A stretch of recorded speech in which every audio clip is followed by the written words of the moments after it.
मैंने आपको कई उदाहरण दिए इन दोनों के आपसी, फेसबुक और भारतीय जनता पार्टी के आपसी सामंजस्य पर, करीबी रिश्तों पर।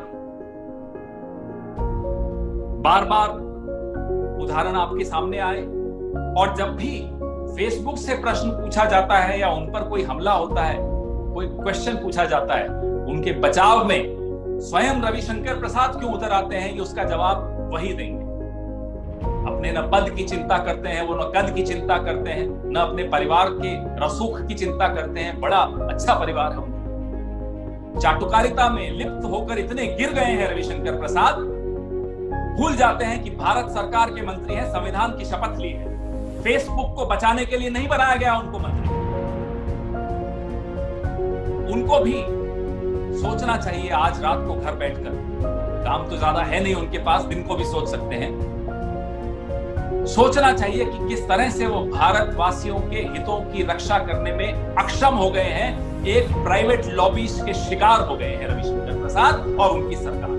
महिलाओं पर जिस तरह की टिप्पणियां हमारे सोशल मीडिया पर होती हैं, बहुत चिंता हम सब कई बार जाहिर करते हैं, आपके समक्ष भी जाहिर करते हैं। आप स्वयं चिंतित रहते हैं, क्योंकि कोई भी नहीं चाहता कि राजनीतिक संवाद इस तरह से विषैला हो जाए, इतना गिर जाए कि महिलाओं के खिलाफ हम ओछी टिप्पणियां करें या सुने या पढ़ें। इस बाबत जब चर्चा हुई फेसबुक में आपस में, तो अंखी दास अपनी एक कोलीग को कहती हैं, अपनी एक सहयोगी को कहती हैं कि महिलाओं के खिलाफ जो टिप्पणियां हमारे हिंदुस्तान में होती हैं आपको नहीं समझ में आएगी, आप अमेरिका में रहती तो आप इसमें मत बोलिए।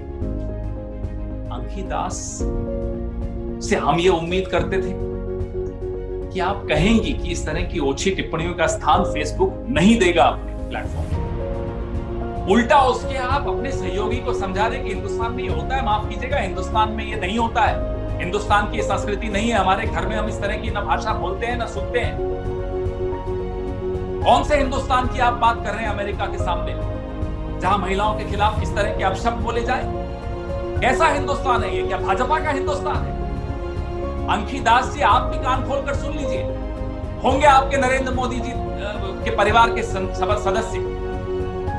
हिंदुस्तान का इस तरह का चेहरा जो कि गलत है, आप अमेरिका के सामने बोल रही हैं, जो कि नहीं है, असत्य है। कुछ चंद भारतीय जनता पार्टी और संघ के सपोर्टर महिलाओं के खिलाफ उलझुलूल बात करें ट्विटर पे या फेसबुक पर, और आप कहें ये हिंदुस्तान में सामान्य बात है। शर्म आनी चाहिए आपको और आपके राजनीतिक आकाओं को जो यहां सत्ता में बैठे।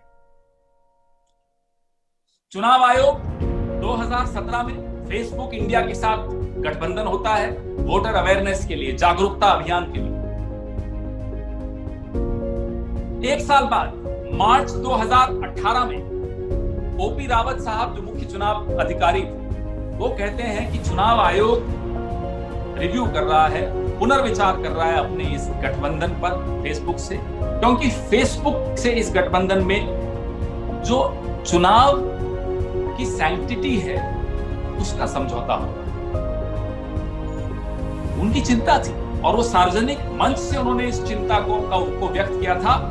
23 मार्च 2018 को सीईसी ओपी रावत ने कहा कि ये चुनाव को प्रभावित कर सकता है, डेटा ब्रीच करते हैं फेसबुक। 4 दिन बाद वही चुनाव आयोग कहता है कि हाँ, डिस्पाइट एबेरेशंस, भले फेसबुक ये कर रहा है, फिर भी ये गठबंधन जारी रहेगा, ये पार्टनरशिप चलती रहेगी। क्या दबाव था हम नहीं जानते, अब आपके सामने है सारा दबाव।